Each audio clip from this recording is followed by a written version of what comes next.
Yeah, we're live, 7:12. Yeah, it's just one more than 7-Eleven. That reminds me, I have to go get a Slurpee. I'm going to, before anybody's even here, I'm seeing 0 zeros. I am going to put up a poll. And the poll is,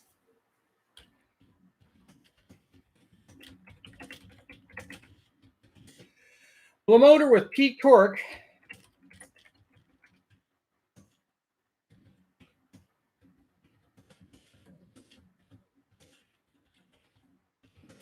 and the reason I'm using this is because somebody actually, this was a comment in the video that I posted today.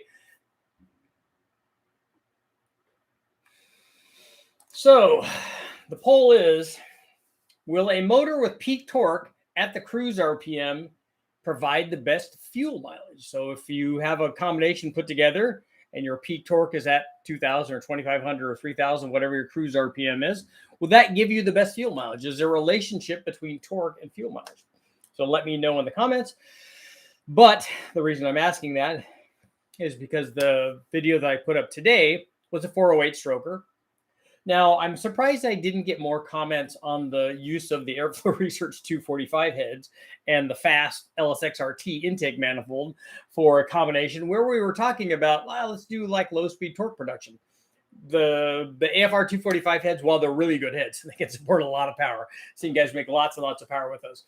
But if you're thinking about low speed power, that's probably not going to be your go-to thing. The interesting thing is, and this is the reason that I talked about this a little bit in the video, is that when I did all the cylinder head tests and we would do the stock head and then we would do ported versions of other heads and then aftermarket heads and stuff, when we tested it at whatever the lowest RPM range was, I didn't see a lot of extra torque from smaller or the stock head or any of that. We didn't see that. We see a big change in low speed power when we go from a cathedral port to a rec port head, from any of the stock things to any of the stock things, certainly. And I would expect we would still see that going from aftermarket versions of those heads as well. Maybe more so because we'd have a lot more flow and we have more port volume and all that stuff, especially on the rec port stuff. Because one of the problems, I think, and I've talked to people about this like Brian, and that the port's already too big and the valves are already too big on a rec port head. They actually both need to be smaller. What would be ideal is if you could make them both smaller, but improve the flow. That would be an ideal head. But, I digress. So the thing is, the question is, how do we make more low speed torque? The first thing is that the right question? Like, where do we want the torque production? I want peak torque at 2,000 RPM. You can't have that. I mean, you can in a diesel application, but you're not going to have that in a 408. You'd have to have the cam so far down, so small, especially with these heads in this intake manifold, or really, really long runner intake manifold, or really restrictive heads or whatever. It'd be really hard to get the thing to make to get one of these motors to make peak torque at 2,000 RPM. It's just a really low engine speed. It gets a little easier when we go up in displacement, but it would be hard to do. But let's say that you could. Let's say that you could make peak torque at 2,000 RPM. I've only ever seen that, I think, on one instance, and that was where the guys at West Tech were testing one of the Sonic Ram, big long cross ram deals that hang out over the valve covers on a Chrysler one, and they were running it on a stroker Chrysler. It was a 490 plus inch motor, near 500 inches, I think. A stroker 440 base motor, and they ran that intake manifold on there, which I thought was ultra cool because that intake manifold is all by itself ultra cool. And then to have it on an even bigger motor. And so they kept lowering the load-in speed because they kept trying to find the torque peak, and they're like, wait, we're not there yet. We're not there yet. And so I think it was down near 2,000 RPM. So that's where you find it. Big, long runner deal, and then, a big displacement motor. And so those things tend to push peak torque down really low. But at whatever thing is, when you have is there a correlation between having the peak torque and fuel mileage? So let me know. You guys are doing the poll right now. We're kind of split on this. 51% are saying yes, and 49% are saying no. So this is a really good question, obviously, and this is why I get lots of information from guys that are making comments, which is why I want them to do it, which is why I want the engagement. I don't know what it does exactly for my YouTube and what I'm getting paid, but what I like it for is that I can get more information, and then we can use that for discussions on here. And so we all get to learn stuff together, and it just becomes more interesting, because obviously the thing is, if one guy asks that question, there's more than one guy asking that question. He's just representative of all the things, of all of these questions that other people have that they just haven't asked yet. And that's normally what happens. But in this video, I ran the 408 with a stock cam, smallest one that the factory makes, the LM7 camshaft. Obviously very restrictive on a 408, especially one with big cylinder heads and a big intake manifold. Plenty of displacement, reasonable amount of compression. We did have a dish piston in it, a 10 cc dish piston. But the combination ended up working really well and making lots of power once we put lots of camshaft in it. The interesting thing is, and I need to take a look. Oh yeah, we do have it. The interesting thing is as we stepped up in camshaft, with every step up in camshaft without fail, we went from a stock cam to a 206 cam to a 224 cam to a 240 cam. The only time this didn't continue is when I went to a 246 cam, which actually just lost power. It may have picked up a little bit at the very top, but everywhere else it lost. So it was a terrible camshaft for that combination. But going up in succession to all these bigger and bigger camshafts, we made more peak torque. So the peak torque that we made more torque with each one of these camshafts, but we made it at a different engine speed. So we moved it up 1,000 RPM or more, going from the smallest cam to the biggest cam, where we made peak torque, but we made a bigger number. So the peak torque thing is, when guys say, and this is why we have to be specific about this, and this is why I do this kind of camshaft testing, because a general question is, I can't really answer a general question, because there isn't one answer to a general question. Well, if I tell people, hey, the 240 cam made more torque than the stock cam or the 206 cam or the 224 cam, they're like, well, the 240 cam is what I want. I want more torque, so I need that camshaft. Yes and no. Below 4,500 RPM, it loses torque, but that's not where the peak torque occurs. So when we're talking about things, a lot of times we have to be specific, which is why I like dynographs so much. So it tells the story. Look, this is not the question isn't about which one of these makes more torque. That's not it. The bigger camshaft makes more torque. It also happens to make a lot more horsepower, but that's not really the question. The question, as always, is where do you want your power production? And that's why I like tests like this, where I run a bunch of different camshafts. So you can go, hey, look, I like the 206 cam because I like where that's making power, and I like that it gained power everywhere compared to the stock cam. I like when we went to the 224 cam, there's less power with that camshaft down low, especially compared to the 206 cam, but there's more on top. So which one of those do you like? I know we want both, but we can't have that. No, and not even with a VVT cam. If we could do a VTEC cam for the LS, then we could have both of those. Then we'd have the switchover point right at the crossover point. That'd be golden. But we don't have that. And the thing is, we go from the 206 to the 224 cam, and then we go to the 240 cam. The 240 cam made more power at the crossover point than the 224 cam from the crossover point on up. So if you were picking any of those and you wanted more power, the 240 cam would be the way to go, especially if you're like, I only care about power from 4,500 on out. Well, if that was the case, you would need the biggest cam because it made more power. It didn't lose anything above that or below. Yeah, above that point, it didn't lose anything to the smaller 224 cam. The 224 cam didn't make more power until 6,000, and the other one was just better at the very top. That's not what happened. At the crossover point, the bigger camshaft was better on this 408. But again, below that point, it did lose power compared to the 224 cam. So that's why I like including all these. You guys get to look in there and go, well, I love the fact that it made 625 horsepower, but I don't like the fact that it lost that power down low. Quite honestly, if you put that 240 camshaft in and you had a 408, had this 408, and you were driving it around, you probably wouldn't know that you're missing 10 or 15 or 20 or even 30 foot-pounds down low because you'd have enough, especially if you had any kind of converter in this thing. The thing would be a monster and it would be fine. It's just when I do stories on this and show people what's going on. But this helps us answer the question, like, where do you want your torque production? Where do you want this stuff happening? So we look at these. And the other thing is, and we've gone over this a few times in the past, especially when I did the camshaft matrix test, when we put that video up, if you look at this test and you go, okay, you went from a 206 to a 224 cam, what do you think is going to happen with camshafts in the middle of that? What are they going to do? Well, if they continue to act the way that all these other cams have, and you have a camshaft that's in the middle of those two in terms of duration, or the lift is going to be where the lift is. It's going to be somewhere between 550 and 600 lift, even if it stays at 550 or goes to 600. What's going to happen is it's going to make power in the middle of these two, and that's what they do. And that's why when I did the camshaft matrix deal, that's what I wanted people to get out of it, and they should get that out of this also. There are some instances where there are camshafts available that will do like wonderful things. So it won't just be in the middle. It won't just like make power in between the two at the top and then in between the two at the bottom. There'll be camshafts, and this is the one that I mentioned, is that Brian Tooley Racing Truck Norris cam, because of what they did with that camshaft, compared to the stage 1 camshaft, it's going to be better everywhere. It's going to make more low speed power, and it's going to make a lot more top end power.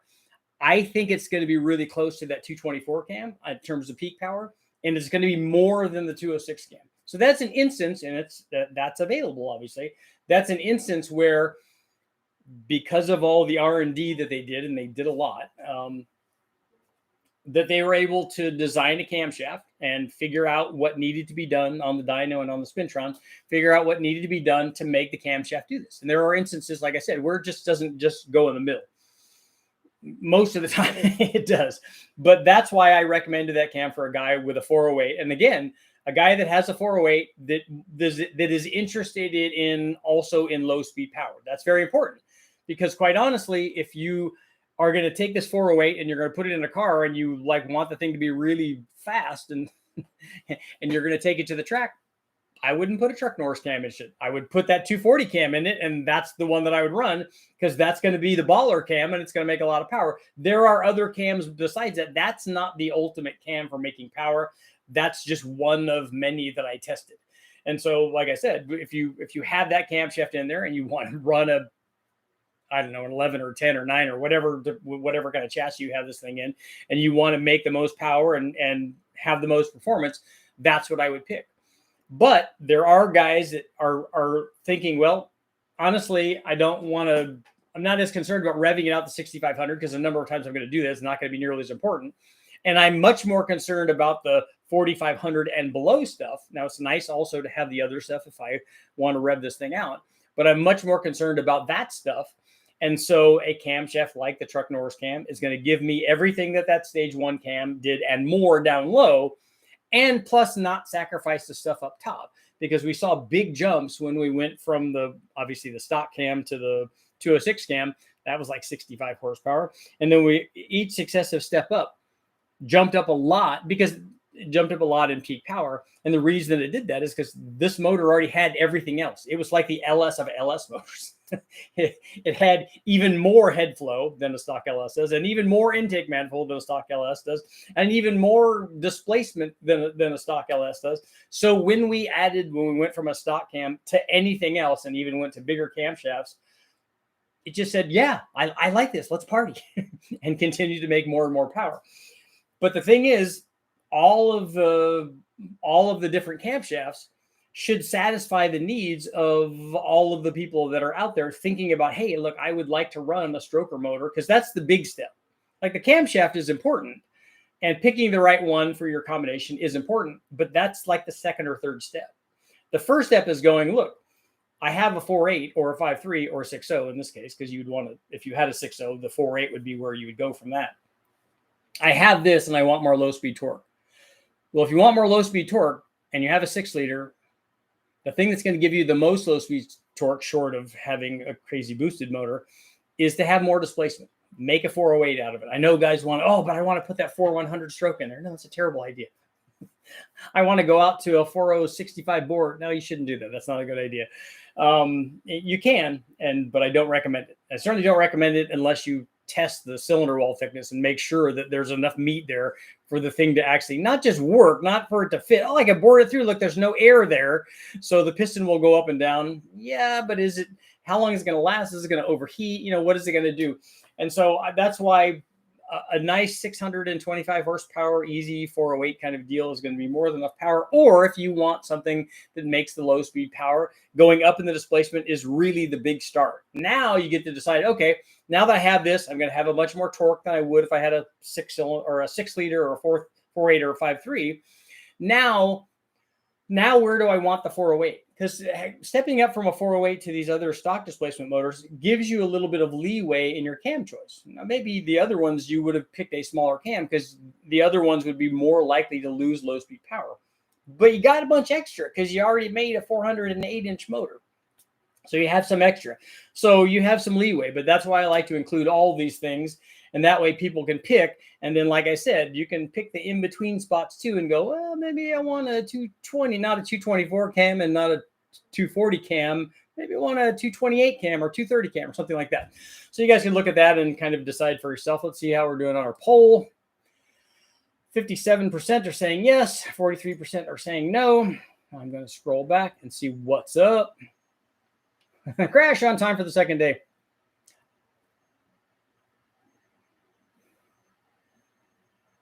Scott, actually awake for this one. Nice. It's your birthday. Happy birthday. Horsepower for show and torque for go. 408 with the Truck Norris cam. That's a good combination. My 6.7 Cummins. Love 1,650 RPM. Yep. 64 miles an hour. Great fuel mileage for a 6,800 pound truck. Yeah, turbo diesel stuff really it's hard to beat that especially for fuel mileage. Compression makes torque, but compression doesn't make anywhere near as much of a change in torque as displacement does. But there are a lot of things do. Long tube headers do, long runner intake manifolds and stuff. My 408 is 1965. So is it what engine family is it?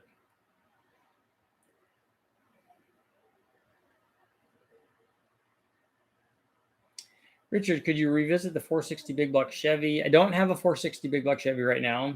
And the Comp 265 cam, I think it was, and the peanut port head.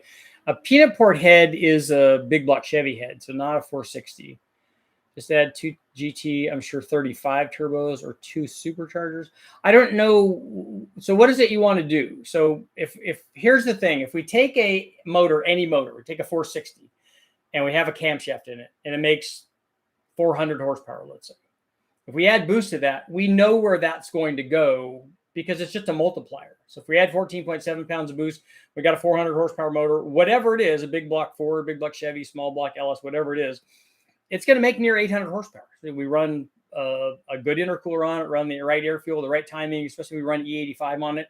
That's where it's going to be. We know that it will do that. I want to run a big block Ford, and I want to run one with boost just because I like to run stuff with boost. But the big block Ford is not going to respond any differently than other things that we've already run that make that kind of power.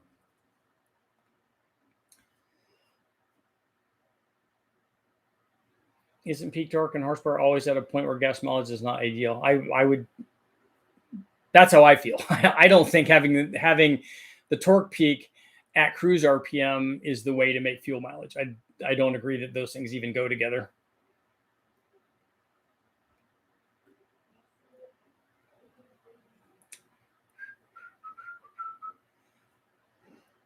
I have a question today, but now that you're live, I can't remember it. See, it's all the stress and peer pressure.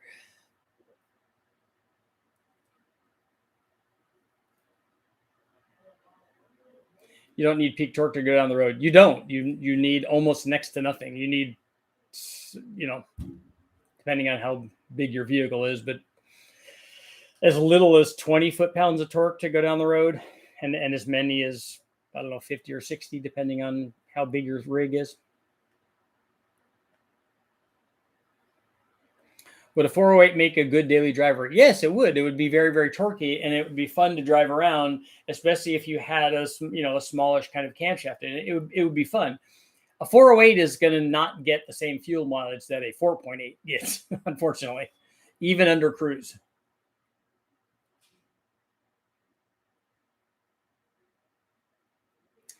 Looks like a stock 350 has a torque peak around 2,900, but in a stock truck with overdrive, it cruises on the highway well below that RPM. Yeah, even the tune port stuff is not, it doesn't cruise anywhere near the torque peak. They cruise at, and the reason that they're doing this is because the lower the engine speed, the better fuel mileage you're going to get, for the most part. Having it happen at the torque peak is not a good idea. If it's at 2,500 or 3,000 RPM, cruising at that higher engine speed is just going to get you, the fuel mileage is just going to be worse.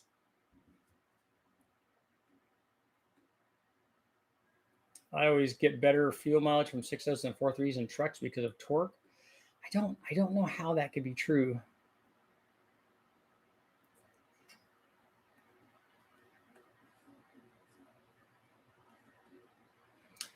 Would have been cool to see what the 107.5 LSA did. Why would it only be the LSA that does something?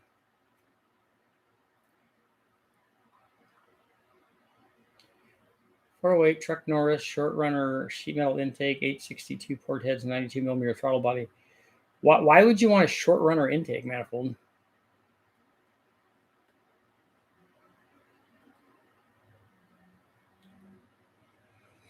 Well, I'll trade a little low end torque for more RPM.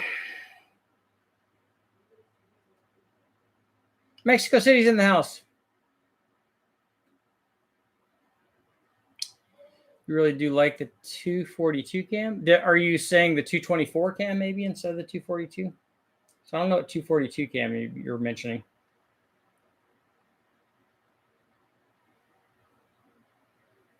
Only got my homemade sandblaster rig built and got my Jeep fenders sandblasted today. Nice. I get to use I have a pressure washer, which I got to use a bunch today. That's cool.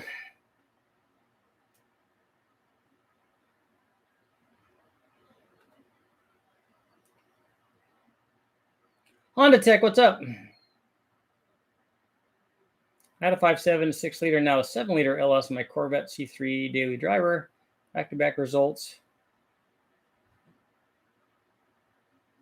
From the 6 liter to the 7 liter and got back 10 liters per 10 kilometers.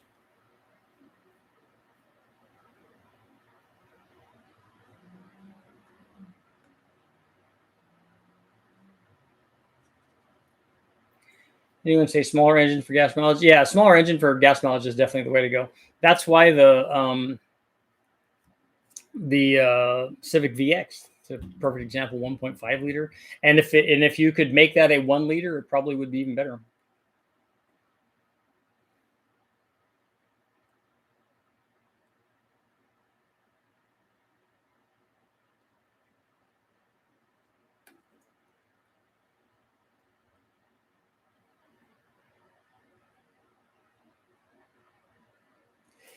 Underdog. So you're calculating this out, and you think that there will be a 1 psi boost loss. It should be pretty easy to plug that hole and test that.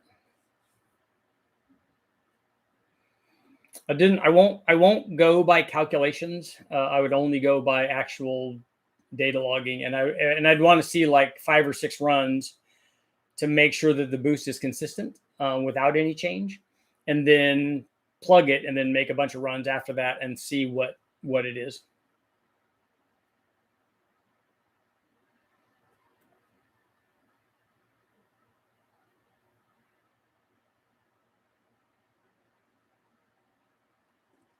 I got 3R miles per gallon. I don't know what 3R is.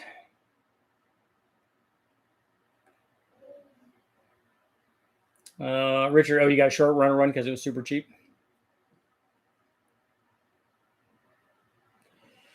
A red hot cam probably would be good for the 408 in terms of making peak power.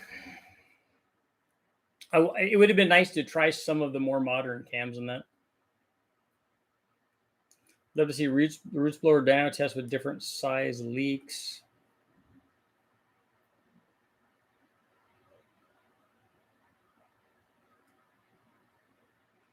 If you have the motor, isn't it a really easy thing for you just to plug that and see at least just see what it's doing on the boost gauge?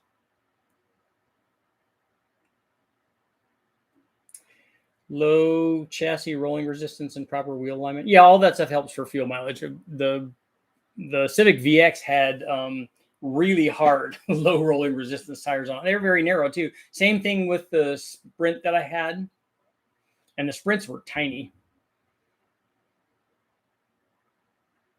Richard, I used to work on high fuels. Another good fuel economy one. Thank you for the explanation. I was talking about the big block Chevy 460. Oh, okay. I thought you were talking about Ford, but same thing. I mean, it does the same thing. Yeah, the aluminum rear drums, and on the VX, it had an aluminum AC bracket. It had a bunch of cool stuff on it. The high fuel had long gearing. So did the VX had ultra tall gearing too. It was 2,000 RPM cruising on the freeway.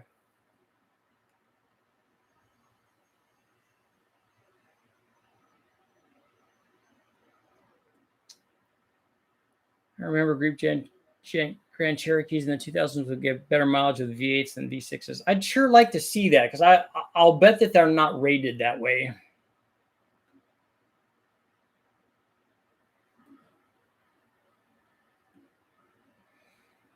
Three boys, Richard, thank you for what you do, and shout out to my sons, Lane and Colby in Texas. So shout out. I count the floor pans out of my Blazer, so I can cut the floor pans out. Fred Flintstone it.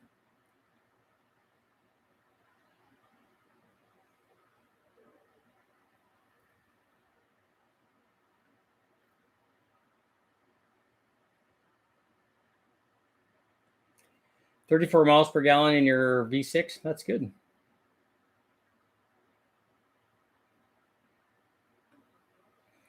How difficult is it to change the tone ring, the crank sensor on the crank of those LSs?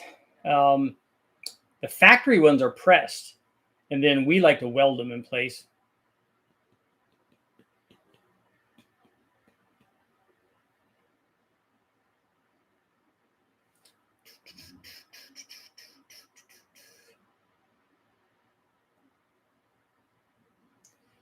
When under heavy load or cruising with big tires. Oh, okay.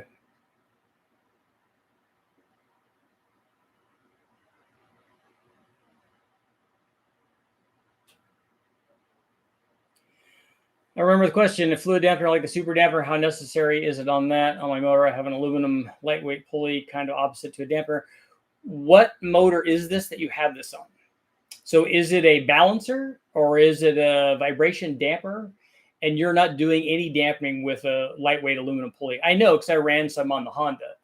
We ran them because we were trying to make power and we weren't running them very long, but I would not run that on a street motor.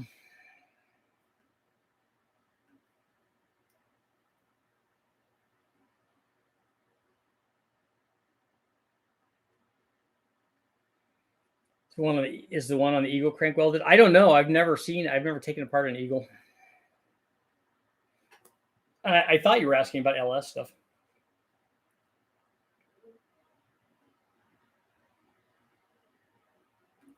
Hoping to get the sensor back together tomorrow. I'm going to try to learn tuning without the turbo first. That's a good idea.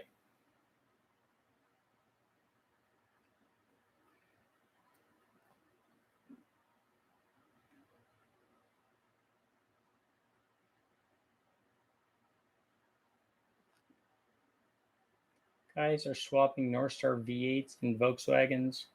I've been told to get 40 miles per gallon. I don't know why a V8 would get better fuel mileage than the motor that's in the Rabbit, because it shouldn't. The V8 is a lot heavier. It has to rotate more. It has more friction. Everything about it would mean that it would get less engine. I mean, it would get the fuel mileage would be worse on it.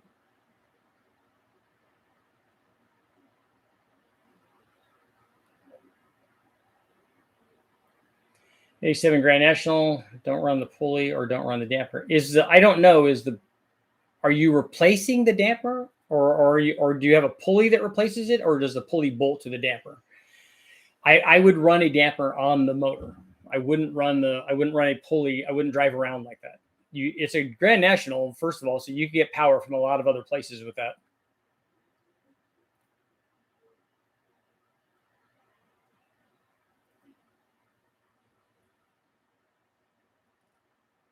think if I went with a newer 3.6 Pensar with an 8-speed and tuned it with non-restrictive exhaust, I could get. So you're thinking you're going to go from 34 miles a gallon to 40 miles a gallon in a car like that? 40 seems like a lot.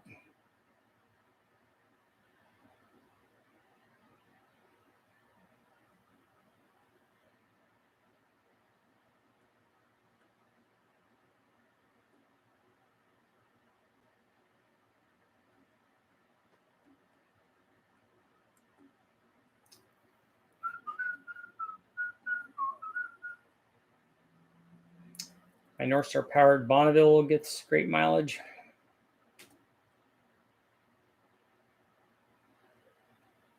So Underdog, it sounds like you've already solved your problem, right?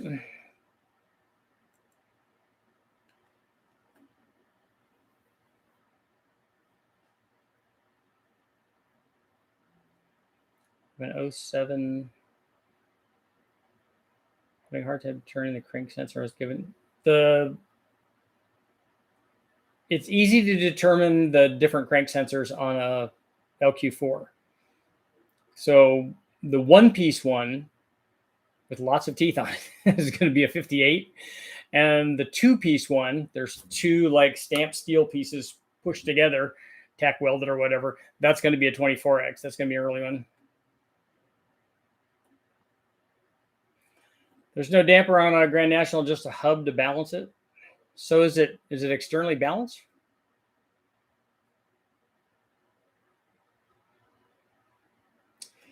Have you ever worked on a flat plane V8, and would you prefer it in your car if you had the choice? No, not in any way, shape, or form would I want that. I have had a car that had that in it, and I liked it, but it was because it came from the factory that way. But I wouldn't want a flat plane crank. You see the manufacturers have had lots and lots of problems with flat plane crank V8s. The vibration is tremendous. Richard, any tuning videos to help me understand? I'm not really a street tuner. Tuning the wide open throttle stuff is very, very easy. I don't know what you're doing to tune this thing. I don't know what ECU you're using or any of that.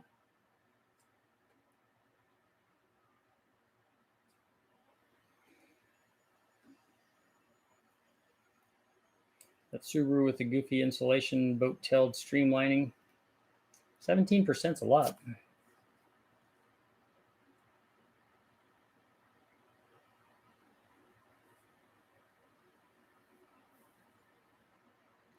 HP tuners in stock ECU. So are you, Turbo Center, are you using HP tuners on the Sentra motor? How could someone send an engine for you to test and tune if that's possible? It's not really possible. I don't have a shop to do stuff like that. Will a motor with peak torque at the cruise RPM give the best fuel mileage? 55% are saying yes.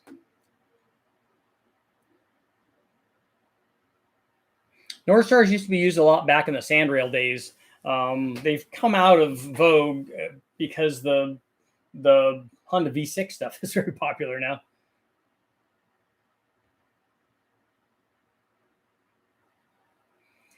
No brakes. The flat bottoms work good. Pulling the mirrors is good. Having a really long tail and have it taper back works good. Try to get rid of the low pressure area behind the car. Keep vehicle speed down. Looks like I had a program to develop a 1 liter per 100 kilometer car. They did kilometer, did even better, 300 miles per gallon. That's good.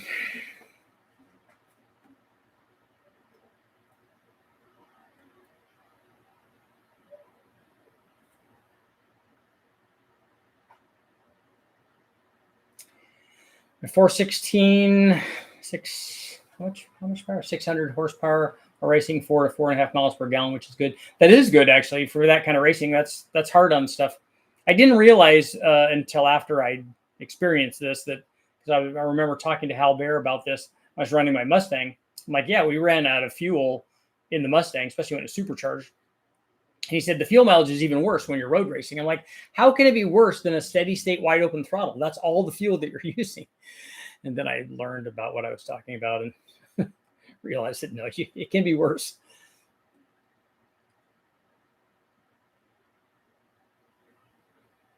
Can you make long tube headers into an 8-into-1? Well, you just have to remake everything. I want to add Botel shaped storage boxes to the back of my camper. There you go. Tape on the hood and fender, gaps for extra speed and miles per gallon. We've done all that. We do that when it's allowed at Bonneville, but we did it all the time at the Silver State. But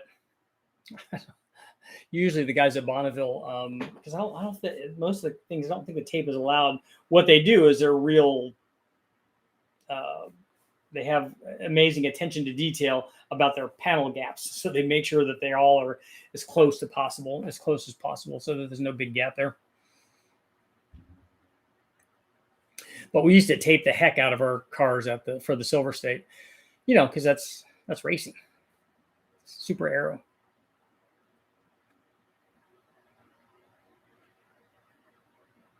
So you're gonna set the 3.6 Pennstar NA record with nitromethane.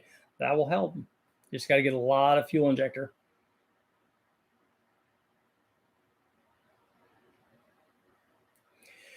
What part of your 5.9 Magnum series did you enjoy the most? The ones that are about to come up. The ones where I actually change the camshaft and change the cylinder heads and put boost on it.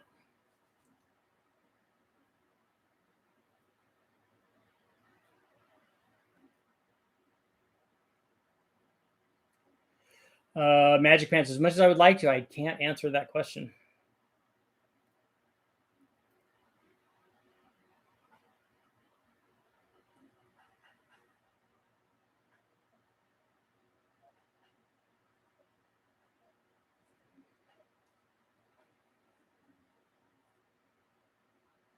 How is a cam that loses power and torque down low push through the converter? I don't understand your question. We haven't had any discussion about converters. If the motor pushes through the converter, then it already is making more than enough power to do that.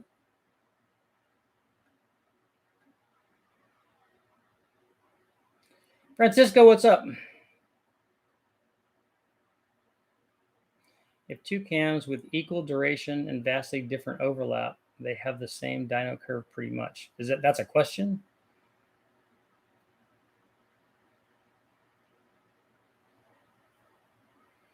So you have like a 224, 232 cam, and one of them has 120 degree LSA and one of them has 108 degree LSA. They're not going to have the same curves.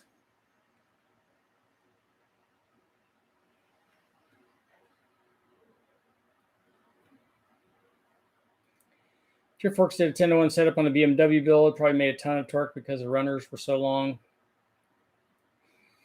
I would think that primary length it always seems to have an effect. So I don't know what the lengths are on the 8-into-1 stuff. 10-into-1 would be cool because it's V10. So it's all Formula, at least old school Formula One, like 3-liter Formula One stuff, which is very, very cool. I see a lot of those 8-into-1 header things on the sand rails, but I just have never run one on the engine dyno.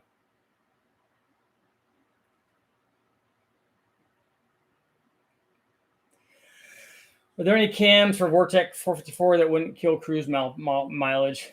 Yeah, there are some small ones. Look at the two smaller versions that they sell for that. 250 or 260 probably would be fine for fuel mileage.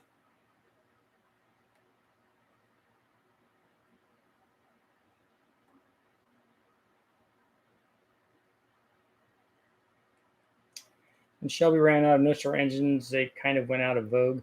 I don't remember Shelby having anything to do with that because they made so few cars that they weren't really I think that they were just a blip on the North Star thing. All of the guys that I know were getting them from wrecking yards, the guys that were putting in the sand rails.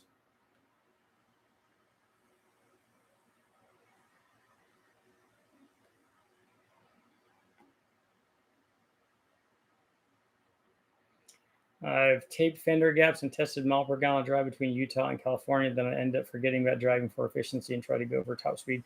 The people don't realize how difficult it is to test fuel mileage, and you can't determine a fuel mileage change on one test. You would be surprised how big that your change in fuel mileage would be going from driving, the same, because you have to drive the same direction because there's a change in slope. So you have to drive the same direction, the same length on the freeway a bunch of different times. And then you actually have to measure the amount of fuel that you use, not just fill your tank up and then fill it up again. That's not going to tell you. That's not accurate enough. So you have to do that a bunch of times. And then are you consistent? Is that consistently doing it? Is it doing that consistent? Like, oh yeah, 27.8 miles per gallon every time. Okay, good. Now make a change and then see what that change is. And again, you can't just do it once. You got to do it a bunch of times. And that's why people don't want to do accurate testing, because it takes a lot.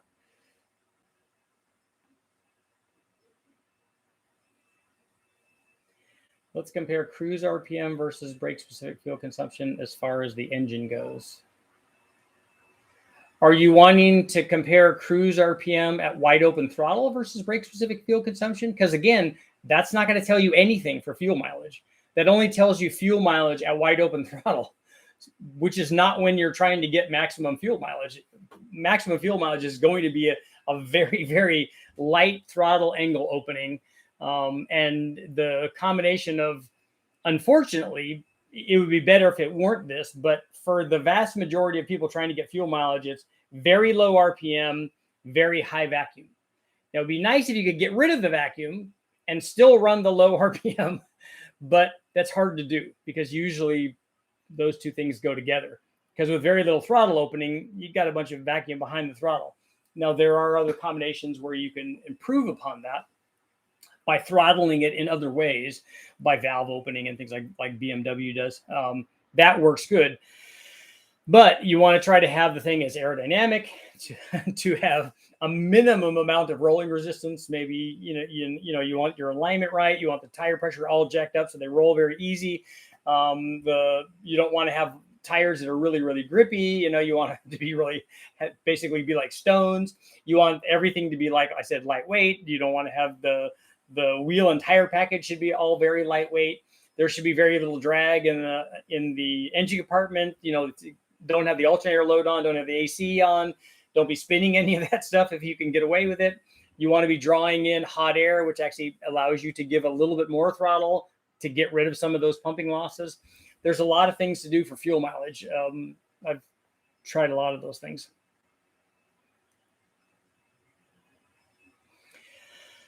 My truck has a 4.8. Would I be able to use the same computer to run a 408 and make it out of a 6-liter? The computer would work, but you're gonna have to tune it though.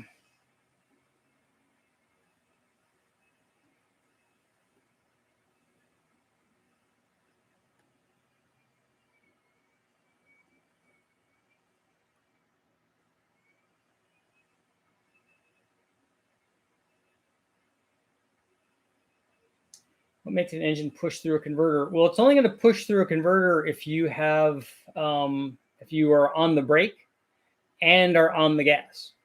That's what pushing through the converter is. It's not going to do it sitting there at idle.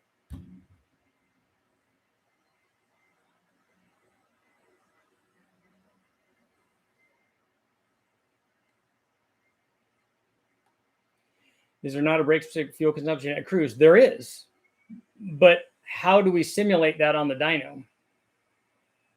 The best place, a brake specific fuel consumption number, you could, what you have to do is take a car out on the road, on a flat level road, get it your cruise engine speed, see what your combination of throttle angle and like your TPS reading would be a good indication.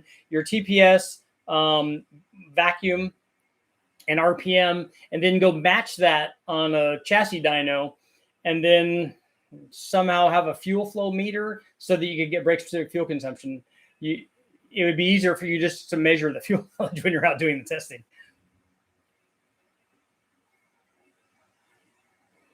When you change pistons for lighter pistons, do you balance the crankshaft? Yes, if you change the pistons and if they're dramatically different, either heavier or lighter, you have to rebalance the whole assembly.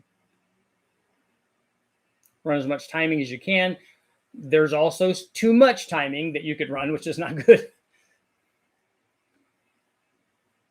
It's a cardboard in front of your radiator till your motor overheats. Yeah, we taped up all of that stuff for the Silver State to make it more aerodynamic. Belly pans on everything.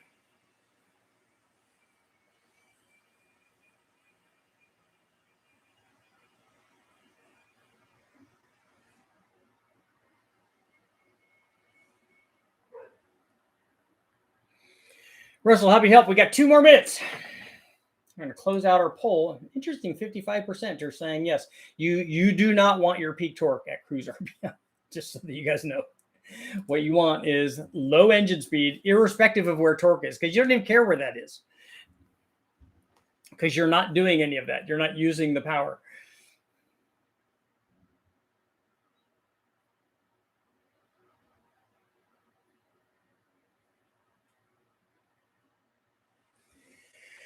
The TFL truck did a MPG test on a Ram 2500 pickup, just changing the position of the towing mirrors. As I remember, it was something like 4 miles per gallon worse.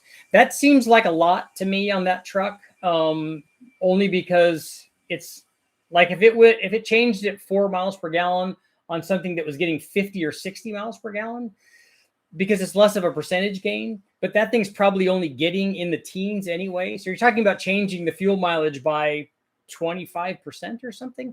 It seems like a lot. Mirrors do change it. But I remember I did a lot of testing like this stuff, and I remember data logging all this stuff. And I remember actually getting aero data from Freiberger did a big test. And I remember what the mirrors were. They were, I don't know, it went from a 0.31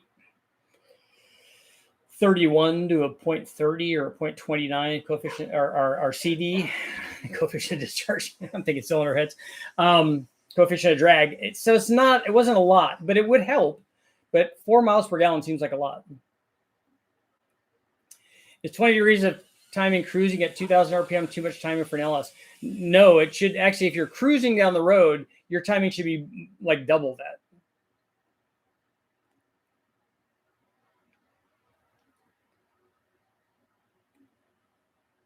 Sure that you're holding 2 builds and testing for MPG. I've done a lot of that. I was very stringent about doing logging fuel economy every time I drove the Sprint, because I would do these long stints, and stop off at fuel mileage place at the same time. I wasn't doing it like at an SAE level, but I knew when I filled up here with the Sprint and got to Love's truck stop, basically 250 miles away. It's pretty easy to calculate the fuel mileage.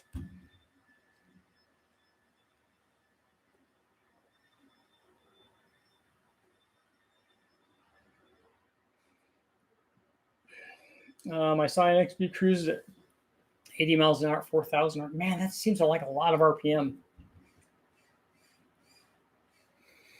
I remember when I put when I did the B16 swap into my 91 Integra, or 90, I think it's a 90.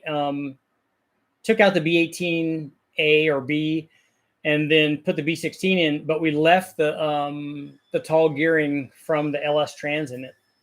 And the B16 was a dog with that. But the thing is nice is the fuel mileage was good. It was better than the B16 with the B16 Trans. Did the Gen 4 6-liter from the Big Bang ever let go? No, I still have that. Sometimes I wonder what a turbo K-swap would get for mileage in a 4,400 pound car. I don't know. I don't know that you'd be using the turbo under cruise.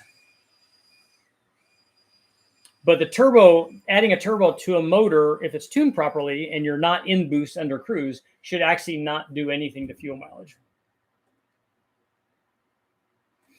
And on that note, it is time to go.